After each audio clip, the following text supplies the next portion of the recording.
Hello everyone, and thanks for joining me on In the KM for another brand new video. Great to be back. Just wanted to say that before we get started as well. I'm pretty sure that's how my intro goes. I don't think I've changed that up at all. Anyway, let's crack on. But oh wait, I'm forgetting something actually. Just before we get started, let's see. I'm a wee bit rusty, so let's just see if I can try and remember how this goes. So I've usually got a channel emblem up about here. Yep. And I usually have like match details up here, like championship logos and stuff like that there, if I remember that. What else? There's also a song that's supposed to be playing. Hit that as well. Yep. Okay, I think we're all good to go. So yeah, again, thank you all for joining me. Sorry about the wee hiatus. I've started a new job recently. I've just been absolutely burst. You know what it's like, you start a new job, your mind's fried with all the training and taking everything in. I feel completely settled now, so we will get back to a sense of normality and we can start talking about Falkirk Football Club twice a week, every single week without fail. Now, some of you might want to point out, oh well, you're just taking the most opportune time to come back because we finally won a game. Where have you been hiding? Alright, make that a point that out if you want, whatever. I'm not bothered. It's not a case of that. You know fine well as well that I've made videos before where we've talked about defeats and frustrating games. I've got no issue with that at all. I prefer talking about the wins, and we will be talking about a Falkirk win, our first of 2025. Let me add, that's mental to say that out loud rather. But we've got a win to discuss. We've got a couple of other bits of club info to talk about as well. First of which, by far the most important bit of information, and makes everything else I'm going to talk about today pale into complete and utter insignificance, that we got information after the really disappointing cup loss to Raith Rovers that Paul Smith, our assistant manager, took really no well, and it eventually was revealed that he'd had a heart attack. And we now know, based on scenes after the redemption story against Raith Rovers at Starks Park, that he is doing absolutely well, and even had a nice wee cameo at the end, and the fans serenaded him, which was absolutely fantastic. It bring a tear to a glass eye. I genuinely can't believe that guy is back up and talking about going back to work already. I thought it would maybe be a situation where someone would sit him down and discuss, like, maybe it's time to start thinking about like retirement and things like that, because this is a stressful industry that we're in. It's stressful being a supporter, never mind being the ones that are in charge, making big decisions and things. There's already talk that he's going to be back at his work this week. I've not seen any pictures of training. I don't know how involved he's going to be. Surely McGlynn will be easing him back into things. But these guys are old school. These guys are proper grafter. I don't want to say when men were men, because I'll end up getting myself cancelled. But you know what I mean. Like, these are the kind of guys that would work 7 days a week and no even complain about it. Whereas I'm whining and whinging if I've got to work over my 40-hour contract. Do you know what I mean? But I am so glad to hear that Paul Smith is on the mend as well. If any of you, by the way, haven't seen John McGlynn's post-match interview after Raith Rovers when we beat them, it's really something else. You can tell that in terms of the relationship that John McGlynn's got with Paul Smith, they're not just work colleagues. You get the sense that it's, well, you know this as well. Everybody that's got jobs, you spend more time around these people than you do your family, especially with how long Paul Smith's been the assistant for John McGlynn and his various other jobs. It goes back years and years. Paul Smith will be more like a brother to him than a work colleague. You could see how emotional he was, and John McGlynn's somebody that maybe comes out with the odd wee wry remark and things like that, but he's not an overly emotional kind of guy. He's usually quite calm and collected, a bit, I don't want to say stoic, but something, to use whatever simile you want. But John McGlynn usually doesn't express massive amounts of emotion, but you could see that the occasion it had got into him a wee bit. I don't want to spend all this whole video talking about this, but I'm really glad that Paul Smith is on the mend, and that's all the club news other than the game to talk about. Yep, nothing at all happened over the last week that we need to get into. Nothing at all. We just lost a game, and there was a heart attack for a club staff member, and that's it. Not a single thing other than that happened. Certainly nothing, including him on the wall back there. Right, let's get into it. Let's talk about it. So the whole situation with Callum Morrison, I'm going to disappoint you, and I'm not going to be getting into speculation about this, because chances are we're probably never going to know the full story. And I know that the people have been clipping things, and there's been like one of Callum's family members has posted something across social media. There's other people talking and saying that we don't know the full story. And look, absolutely correct. We don't know the full story. We can only comment on the information that's available, and the optics of it, they don't look good. I don't think anybody can argue how that looks. But again, I don't want to sit here and speculate on the reasons behind what has transpired, because I don't know the full story, and there's no real point in putting speculation out there. It doesn't actually achieve anything. The fact of the matter is, these are the facts, that Callum Morrison had a conversation with Jamie Swinney, and as a result of that conversation, he requested to be put on the transfer list. That is really all we know in concrete, and that this conversation didn't include John McGlynn. Now, I've seen a lot of discourse about this over the last week, and I've read a lot of comments and spoke to a lot of fellow supporters, some mates, and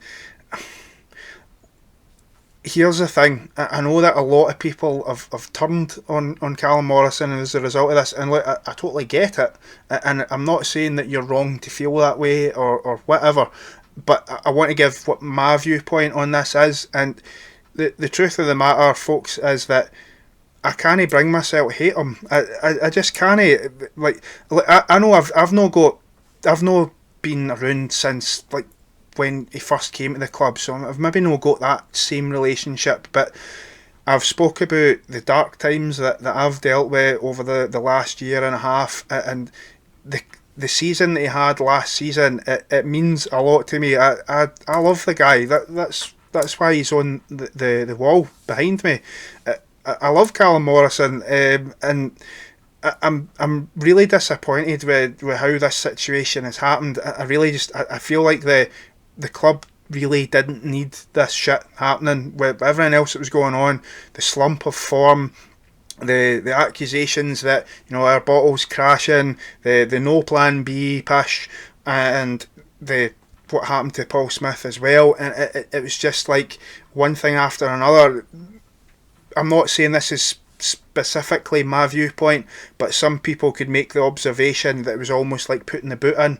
And when it's someone that's not just a long-standing player, which Callum Morrison is, but a very beloved player, that's, I think Stephen McGinn's comments, which we'll speak about a bit more as well, by the way, referred to him as like a modern Falkirk legend. Now, it's not on me to say what qualifies somebody as being a legend and what doesn't, but to many people, yeah, he probably is. So I understand the emotion that's involved with this. People will feel betrayed and they'll feel let down.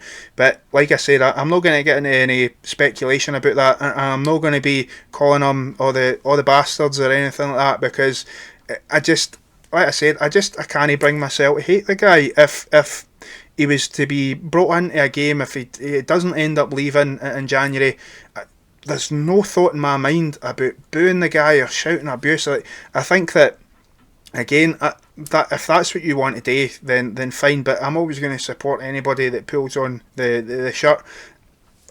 I would personally, I would like Callum Morrison to come out and explain his where he's at, like, and how this has come about. I mean, he's made a comment that apparently folk had sent death threats. Now, if that's the case, come on, Like, I'm not going to tell people how to think or that their opinion is wrong, but come on to fuck. Like, what he's playing at, who there's no words to even express how fucking stupid that is. And that's really all I've got to say about that, to be honest. I don't even think I need to waste any more time. Like, it's football, there's emotions involved in it, but come on. Like, it's business. It's no like that. Why are you sending folk death threats? Come on.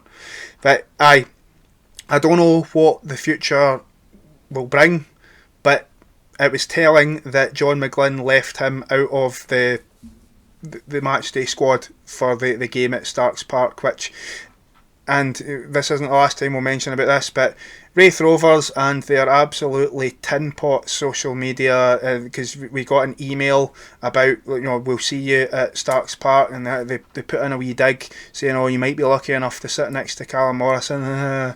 Like, what is it, by the way? Like, this is just a wee rant here. We will get into the match and discuss the game that we did go ahead and win, by the way. But one thing I've just got to comment on is, what is with all the tin pot social media for all these other clubs, by the way?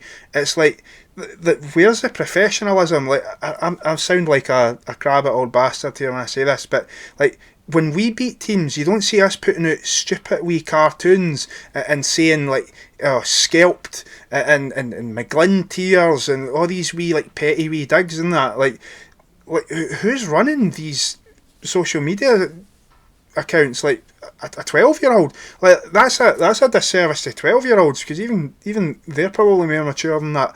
I don't get it, troops. It comes off as a bit cringe to me. Sorry to use the young kid vernacular. I'm too old to be saying things like cringe, but it's cringe. I can't think of any other thing to describe it. It's embarrassing. It's pathetic. I'm so glad that our social media doesn't stoop to that level. Now, so I'm sure somebody could pull up some kind of obscure example of us doing something like that, but I can't think of anything off the top of my head where I've went, oh Jesus, that's no good, other than the new Heritage shirt that came out, but that was really an own goal. That wasn't intentional, whereas this stuff for these other clubs is. But let's get into it then, shall we? So in terms of the going into this match, we made a couple of changes from the game where we got put out in the cup at the stadium. Actually, see, just before we get into this, just a couple of words on that game, since I never done a review for that game. I thought we were really, really poor in that match. We looked tired, we looked a bit bereft of ideas. I felt that Raith Rovers looked pretty comfortable for most of the game. Even then, we still crept into old habits where we missed a couple of, let's just call it as it is, we missed a couple of easy chances. The one with Nisbet in particular, and I'm sure Miller had one as well. It was just one of the days. Sometimes in the cup you just get that feeling that it's not going to go your way. I felt that way with Bonnie Rig Rose, I felt that way with TNS, I felt that way with Stennismuir, and I felt that way again during the game against Raith Rovers in the cup as well. Sometimes this is why we love the cup, because mad things can happen in the cup. Who would have put money on Raith Rovers winning that game? Not very many people. So Falkirk went into this game on Saturday with, I would say, a fair bit of pressure, to be honest. Now, we would try and downplay that as a fan base, but let's be honest, that with the form that we were in, and just we're talking about wanting to win the league and things like this, we were really at a very, very crucial point of the season. Now that we've won this game, we can look back and talk about this, but like, we talk about slumps in form and the wheels falling off and no having a plan B. This game was massive, in my opinion. I don't know what you think. Please let me know in the comments if you disagree with me, if I'm talking shite. But I really felt like, now, there's still loads of games left to play and stuff like that. I'm not going to say it was like make or break season, but it did feel like this is a point where we are either going to turn this around or we're going to just keep spiralling down and down. And I feel like we answered the critics in a spectacular way, because what's the main criticism that we've had this season is that when things are going our way, we can play amazing football, we can play intricate passing, we can dominate possession, we can play out for the back, but we struggle when teams make it uncomfortable for us. That's been a recurring theme. I don't want to say necessarily the whole season, but I think that since teams started realising that, hold on a minute, if we play like this, we limit them, they struggle to create anything, and we can have a good time against them. And all you've got to do is just be compact in the middle, swarm over the likes of Spencer and Tate, and just allow them to cross it into the box all day, and we might be alright. Raith Rovers and Livingston pretty much made the blueprint for that, and other teams have tried to follow suit with limited amounts of success. So the real question going into this game wasn't will we get back to form, but it was, can we win games in a different way, and can we win in a way that's not all about nice passing and scoring amazing goals. It's about rolling your sleeves up and working hard and fighting, because again, that's been a criticism that maybe this team isn't built to play that way. And I have to say, this performance that we put in against Raith Rovers, now this, I don't know if this is hyperbole or that, because I know that we've beaten Morton 6-0, and we've had some other really impressive games where we've played really amazing football at times, like genuinely amazing football at times, but this for me is one of our best results of the season. And not just because we won the game, but because we showed every single thing that folk were criticising us and not being able to do. We were dominant at the back. We stopped losing the fucking stupid goals that we've been losing recently. We battled, we made it hard, and we didn't give Raith Rovers any sort of easy chances. We were strong, we battled for everything, and we outfought Raith Rovers. Now, this is something that we've not really seen Falkirk do recently. Again, I might be talking shite, please correct me if I am, but it was a very un-Falkirk performance. This was completely out of left field. Even the way we set up in this game was completely just not what I was expecting. It was a 3-5-2? Well, a 3-5-2 where I think that the second striker argument was sort of dropping into out wide right as well. I'm still not 100% sure exactly what the formation was, but it worked. It worked so well. We matched up with exactly what Raith Rovers were doing at the stadium, and it's a perfect answer to the sort of thing that we've been struggling with, where we maybe have, again, I don't want to say that we get bullied sometimes, but I do think that we get out-muscled sometimes and out-fought, and I think having that extra defender on the pitch really, really helps. We were so much more secure. I can't really remember any really horrifying moments at the back or any uncertainty, and that leads me into the next thing I need to talk about. Can we please talk about Tom Lang? Holy shit, like, am I the only one here that forgot how good this guy is? Like, I think we'd almost done a bit of revisionist history here, where we're like, he was alright in that, but we've got Hendo and we've got Call now, but we've got Lang as well, and he's not played a game, if you don't count bounce games, he's not played in a friendly as well. He's not played a competitive game of football for 10 months. And he's coming right back into the team and putting in a performance at that level. That is fucking outstanding. That's far beyond what any of us expected. I mean, we've, in various chats and things, I've spoke with other people who the general consensus was that with how long he's been out, he'll no get back up to fitness anytime soon. He's probably finished at Falkirk, and it's a handshake and a thank you for your service, and we move on. But that's a colossal performance. He was dominant. He won everything in the air. He was strong as an ox as well. I cannot believe the level of performance he put in. He's just came straight back into the team. We were all still so gutted about Luke Graham not being at the club anymore, and he's just came back in, maybe with a wee bit of a chip on his shoulder, thinking, everybody's forgot about me. I'm one of the best defenders at this club, and nobody even talks about me anymore. They've just written me off, and he's come back in clearly with a point to prove. And there was one particular instance where the ball's loose towards the edge of the box, and he puts in a dive-in header and clears it out for, I think goes out for a throw, and I'm just like, that's outstanding defending, Tam. Fair play. I mean, John McInally must be just like beside himself. Like, he'll not be needing Viagra anytime soon, surely. But what a performance by Tom Lang, and I thought Hendo was excellent as well, as he always is. Just as a sidebar to that as well, by the way, I think that on current performance levels, I think Liam Henderson is going to win Player of the Year. I think that there will be a couple of other candidates. There will be a couple of other people that do get a shout. But for me, there's nobody that's been as consistent as Liam Henderson has been all season. He's just fantastic, man. Like, he never ever gives the ball away. He's so calm and collected. He's composed. Like, I know that sometimes you say, oh, he looks like a midfielder playing in defence, and people will say that as a negative. But for me, he's a midfielder playing in defence, and he just looks so comfortable there.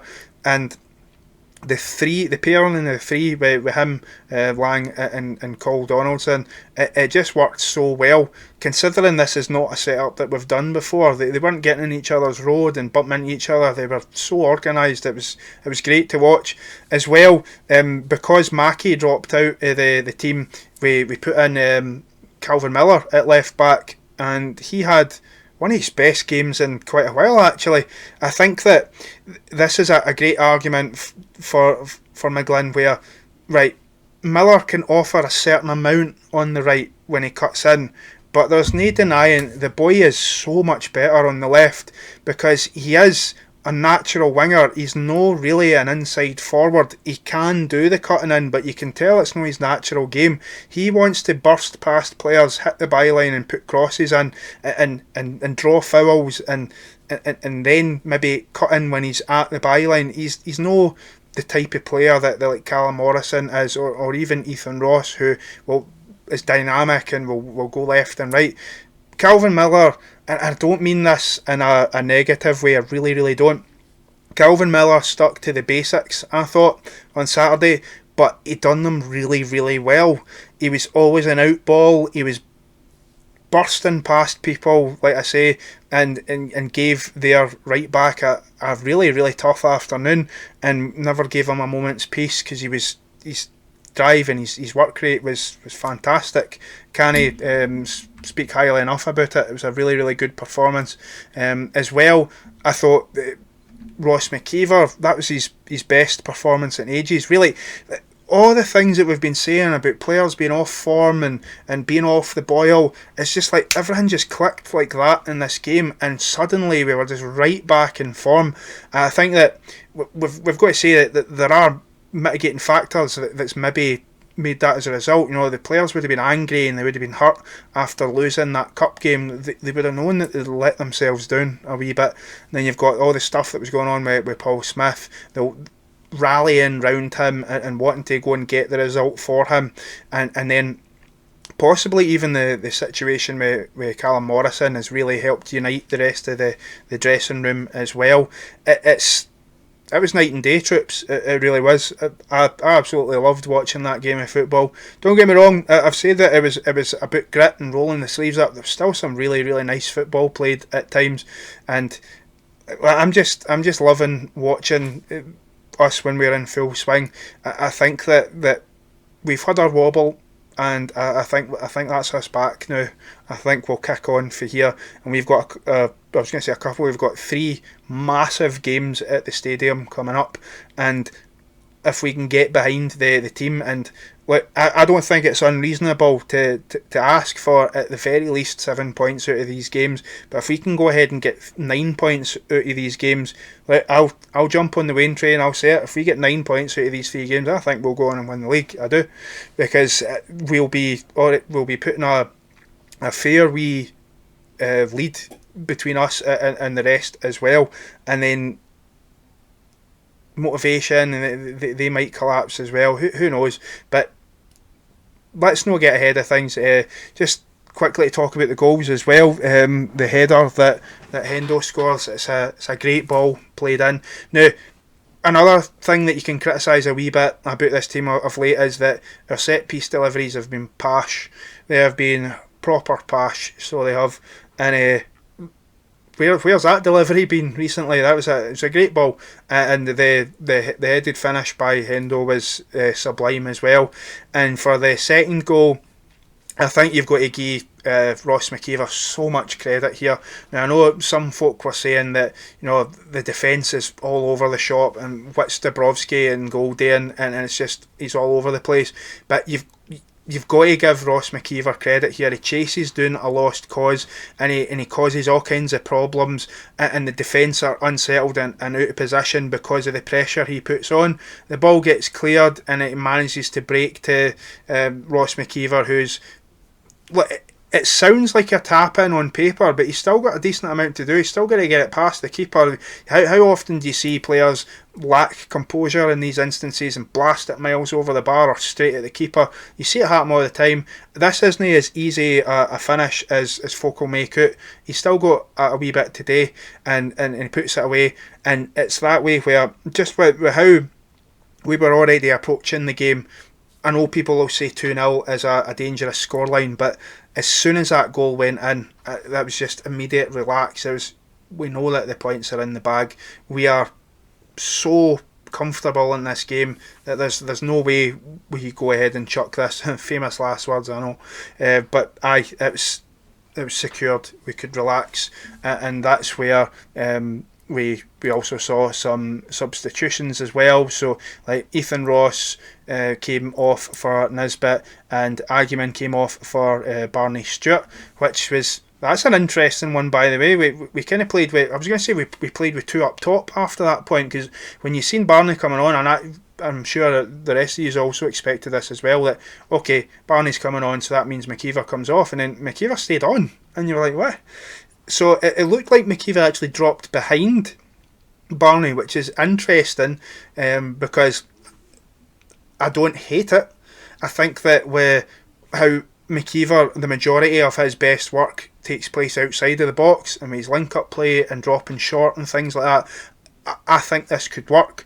I think this is another option, and again, we've got to give John McGlynn credit here, because again, I keep going back to it, folk criticising the lack of plan B, and look, I've been guilty of it as well. I'm sure we've all had these valid concerns. I think they are valid, but he has come up with an answer, and I think that in these types of games where we've got to dig deep and we've got to fight hard to win games, I think this is the formation. I think that this matches teams up, and it gives us a lot more physicality on the pitch. We were crying out for it when we went to Livingston a couple of months back.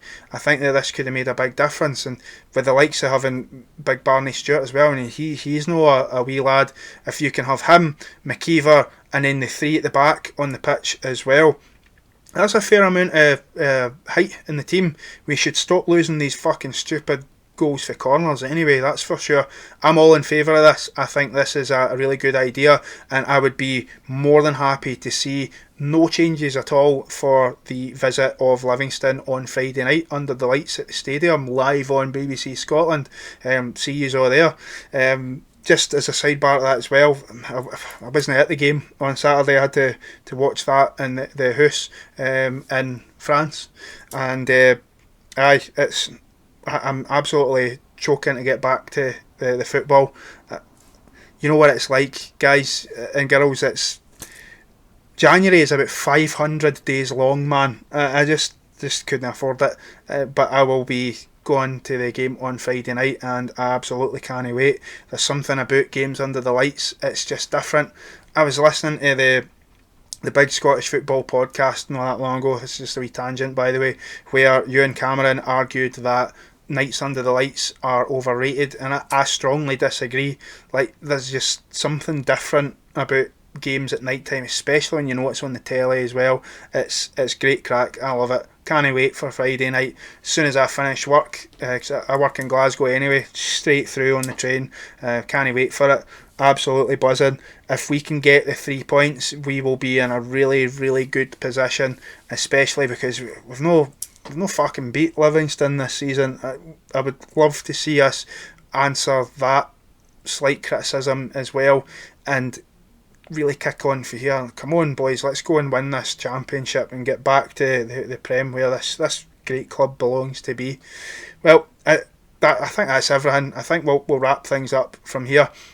What did you think about the game? Please do let me know in the comments, and if you could also please remember to like it and subscribe if you haven't already. If you like my content and you're not currently subscribed, please consider subscribing. It really does help the channel. It gives us more exposure and things as well, and more Falkirk content. Surely only going to be a good thing. But thank you all so much for watching. Really appreciate the support, and I will be back on Thursday night when I'm back home from work, and we will be talking a bit more in depth about the game against Livingston on the Friday. Thank you all so much. Take care. Bye bye, and come on you Bairns.